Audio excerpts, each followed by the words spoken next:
Back here inside the ropes. I'm here with Damian Priest again. I spoke to you in Nashville, speak to you here, so we're following each other. I asked you last month about, Triple H taking over. It's now been about a month. How's it been? What have been the biggest changes you've noticed, the biggest differences you've noticed with him kind of being at the helm? It's been smooth, to be honest. Like for me personally, I can't speak for everybody else, but it's one of those things that when you start with somebody new or somebody else is taking over, you have to kind of reintroduce yourself and you have to explain who you are and get them to know things about you. But it was easy because he already knew me. He was my first introduction into WWE, so I didn't have to explain to him who I was and what I'm about or any of that. So he gets it. It's just let's get to work. So for me, like when it comes to our side of things, it's go out there and put on a hell of a show.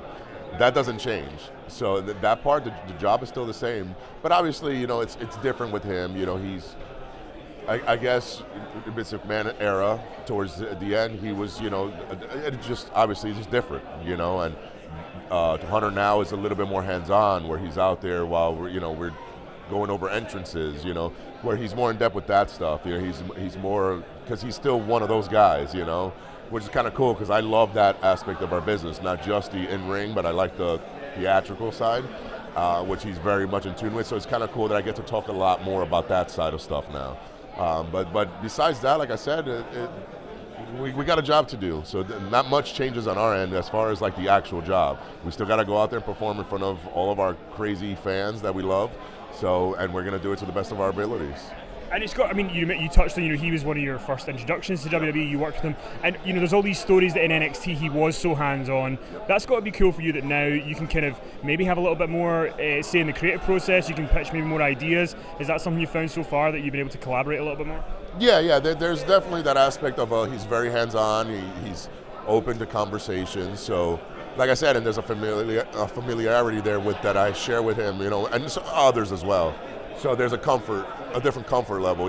Vince McMahon had this stigma about him, like it's the boss, and you don't really talk to him too much, and everybody's like very intimidated by him. With Hunter, he's very much the boss, but he's also like he feels like he's one of the boys.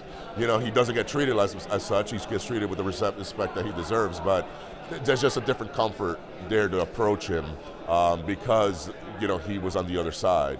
So for us, that's definitely a big change. Just that more comfortableness in speaking to him rather than being nervous or whatnot because of the idea of who he is, like the idea of Mr. McMahon, opposed to who he actually was or is.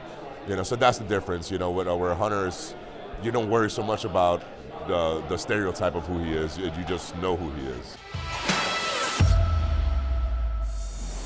I had always heard that if you were in the main event of WrestleMania, you're making 7 figures. Easy.